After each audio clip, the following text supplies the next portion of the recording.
اعوذ باللہ من الشیطان الرجیم بسم اللہ الرحمن الرحیم یا ایھا الذین آمنوا لا تتخذوا الذین اتخذوا دینکم ہزوا ولعبا من الذین اوتوا الکتاب من قبلکم والکفار اولیاء۔ پھر بات آ رہی ہے، اہل ایمان مت بناؤ ان لوگوں کو کہ جنہوں نے تمہارے دین کو ہنسی اور کھیل بنا رکھا ہے، ان لوگوں میں سے بھی کہ جنہیں کتاب دی گئی تھی تم سے پہلے، اور دوسرے کافروں سے بھی کسی کو اپنا ولی اور دوست مت بناؤ، نہ مشرکین میں سے نہ اہل کتاب میں سے۔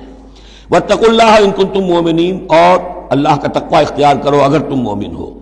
وَإِذَا نَادَيْتُمْ إِلَى الصَّلَاةِ اتَّخَذُوهَا هُزُوًا وَلَعِبًا، جب تم نماز کے لیے پکارتے ہو، اذان دیتے ہو، تو یہ لوگ اس کا مذاق اڑاتے ہیں، نقلیں کرتے ہیں۔ ذَلِكَ بِأَنَّهُمْ قَوْمٌ لَا يَعْقِلُونَ، یہ اس لیے کہ یہ وہ لوگ ہیں کہ جو عقل سے عاری ہیں۔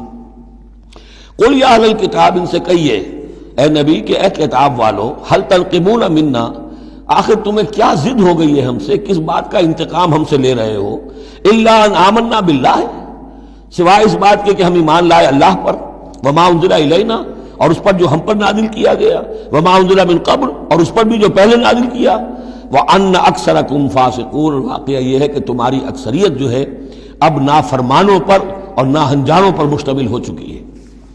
قل هل انبئکم بشر من ذلک، کہیے کہ کیا میں تمہیں بتاؤں، یہ جو تم مذاق اڑا رہے ہو اور تماشا کر رہے ہو اور استہزاء کر رہے ہو، اس سے زیادہ بری بات کیا ہے؟ مثوبۃ عند اللہ، سزا ہوگی اللہ کی طرف سے، اور وہ سزا کیسی کیسی ہوگی؟ من لعنہ اللہ، جس کو اللہ لعنت فرما دے، وغضب علیہ، اور اس پر غضبناک ہو جائے، وجعل منہم القردۃ والخنازیر، اور جس میں سے کہ پھر وہ بنا دے بندر اور خنزیر، وعبد الطاغوت، اور جنہوں نے بندگی کی شیطان کی، اولئک شر مکانا واضل عن سواء السبیل، یہ سب کے سب جو ہیں بہت دور کے درجے میں ہیں، بہت برے مقام میں ہیں، اور بہت دور چلے گئے ہیں، بہت ہی زیادہ بھٹکے ہوئے ہیں سواء السبیل سے۔ وَإِذَا جَاءَكُمْ قَالُوا آمَنَّا، اور جب وہ تمہارے پاس آتے کہتے ہیں ہم ایمان لے آئے، وَقَدْ دَخَلُوا بِالْكُفْرِ وَهُمْ قَدْ خَرَجُوا بِهِ، حالانکہ وہ داخل بھی ہوئے تھے کفر کے ساتھ اور نکلے بھی ہیں کفر کے ساتھ۔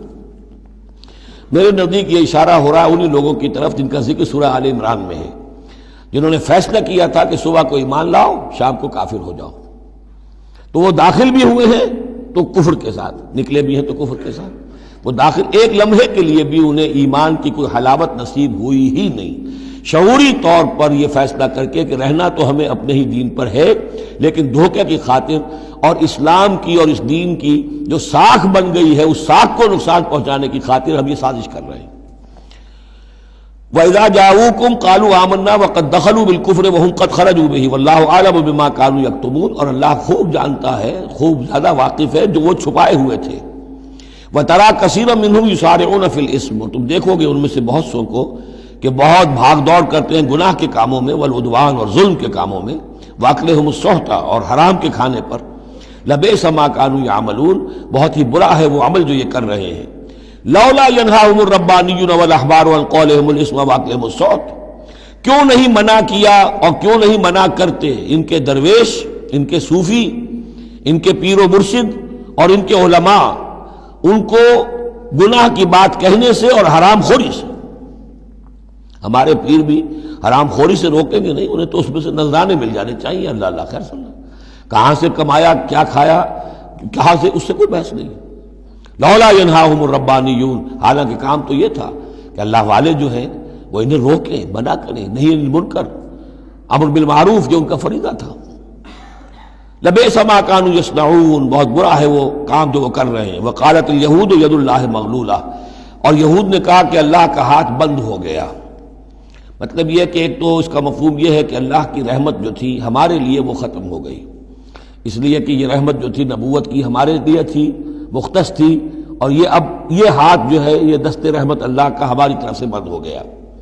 یا یہ ہے کہ جیسے مذاق اڑایا کرتے تھے کہ اللہ جو ہے جب قرض حسنہ مانگتا ہے اس کا مطلب ہے اللہ فقیر ہے ونحن اغنیاء۔ ید اللہ مغلولہ غلت ایدیہم، ان کے ہاتھ بن گئے یا بن جائیں ان کے ہاتھ، ولعنوا بما قالوا، اور ان پر لعنت ہے اس کے سبب کہ جو انہوں نے کہا۔ بل یداہ مبسوطتان، اللہ کے دونوں ہاتھ تو کھلے ہوئے ہیں، ینفق کیف یشاء، وہ جیسے چاہتا ہے خرچ کرتا ہے۔ وَلَيَزِيدَنَّ كَثِيرًا مِّنْهُم مَّا أُنزِلَ إِلَيْكَ مِن رَّبِّكَ طُغْيَانًا وَكُفْرًا، اور یقیناً اضافہ کرے گا ان میں سے بہت سوں کے لیے جو کچھ کہ اے نبی نازل کیا گیا آپ کی جانب آپ کے رب کی طرف سے، ان کی سرکشی میں اور کفر میں، یعنی ان کی ضد بڑھتی جا رہی ہے۔ اللہ کی طرف سے جو احسان بھی آپ پر ہو رہا ہے، آپ کے ساتھیوں پر ہو رہا ہے، اللہ جو فتحیں دے رہا ہے، جو دین کو رفتہ رفتہ غلبہ حاصل ہو رہا ہے، اس کے نتیجے میں صلح حدیبیہ کے بعد تو بڑی تیزی کے ساتھ یہ سمجھیے کہ عرب کے اندر صورتحال بدلنی شروع ہو گئی۔ اب اس سے یہ کہ بجائے اس کے کہ اب بھی سمجھ لیتے کہ حق کیا ہے اور یکسو ہو کر اس کا ساتھ دیتے، اب ان کے اندر وہ جلن جو ہے اور حسد کی آگ بڑھتی جا رہی ہے۔ وَأَلْقَيْنَا بَيْنَهُمُ الْعَدَاوَةَ وَالْبَغْضَاءَ إِلَى يَوْمِ الْقِيَامَةِ، اور ہم نے ان کے مابین قیامت تک کے لیے دشمنی اور بغض ڈال دیا ہے۔ کلما اوقدوا نارا للحرب، جب بھی کبھی یہ آگ روشن کرتے ہیں جنگ کے لیے، سازشیں یہ کرتے تھے۔ یہ ساری جنگیں جو ہیں، خاص طور پہ غزوہ احزاب جو ہے، وہ تو سب یہ یہودیوں کی سازش کے نتیجے میں ہوئی ہے۔ لہذا یہ سب کو ادھر ادھر جا کر سفارتیں بھیج کر لوگوں کو جمع کرتے تھے، تم آؤ باہر سے حملہ کرو، ہم اندر سے جو ہے تمہاری مدد کریں گے۔ تو یہ گویا کہ آگ بھڑکاتے رہتے ہیں جنگ کی۔ کلما اوقدوا نارا للحرب، جب کبھی بھی وہ کوئی آگ روشن کرتے ہیں آگ کی جنگ کی، اطفا اللہ تعالیٰ اس کو بجھا دیتا ہے۔ وَيَسْعَوْنَ فِي الْأَرْضِ فَسَادًا، اور پھر بھی یہ زمین میں فساد بچانے کے لیے بھاگ دوڑ کرتے رہتے ہیں۔ وَاللَّهُ لَا يُحِبُّ الْمُفْسِدِينَ، اور اللہ ایسے مفسدوں کو پسند نہیں کرتا۔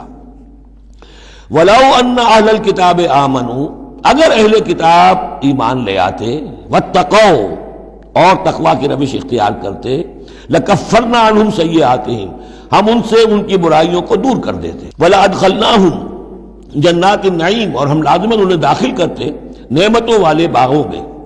وَلَوْ أَنَّهُمْ، اب یہ آیت ذرا نوٹ کیجئے اس لیے کہ یہاں پر اپنے آپ کو بھی رکھ کر سوچئے گا۔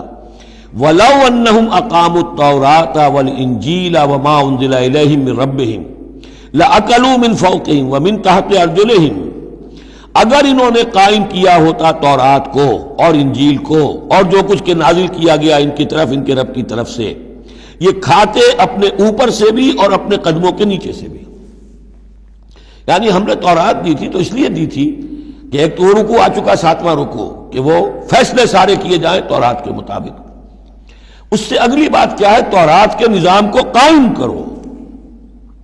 ایک تو جھگڑا ہے، مقدمہ ہے، فیصلہ کرنا ہے، وہ بھی کرنا ہے شریعت کے مطابق۔ ایک یہ کہ قائم کرنا ہے پورے اس نظام کو جو تورات نے دیا ہے، پورے اس نظام کو جو قرآن نے دیا ہے، اس کو قائم کرنا ہے۔ اگر انہوں نے قائم کیا ہوتا، وَلَوْ أَنَّهُمْ أَقَامُوا التَّوْرَاةَ وَالْإِنْجِيلَ وَمَا أُنزِلَ إِلَيْهِم مِّن رَّبِّهِمْ، اگر انہوں نے قائم کیا ہوتا تورات کو اور انجیل کو اور جو کچھ کہ نازل کیا گیا ان کی طرف، ان کے رب کی طرف سے، لَأَكَلُوا مِن فَوْقِهِمْ، یعنی اللہ کی نعمتوں کی بارش ہوتی ان کے اوپر سے بھی، اور اللہ تعالیٰ کی نعمتوں کے دھارے پھوٹتے ان کے قدموں کے نیچے سے بھی، چشمے پھوٹتے۔ من فوقہم ومن تحت ارجلہم منہم امۃ مقتصدہ، ان میں ہے کچھ لوگ، تھوڑے لوگ ہیں جو سیدھی راہ پر ہیں، درمیانی راہ پر ہیں۔ وکثیر منہم ساء ما یعملون، لیکن یہ کہ اکثر جو ہیں ان میں سے وہ لوگ ہیں کہ جو بہت ہی بری حرکتیں کر رہے ہیں، غلط عمل ہے اور ان کا رویہ نہایت غلط ہے۔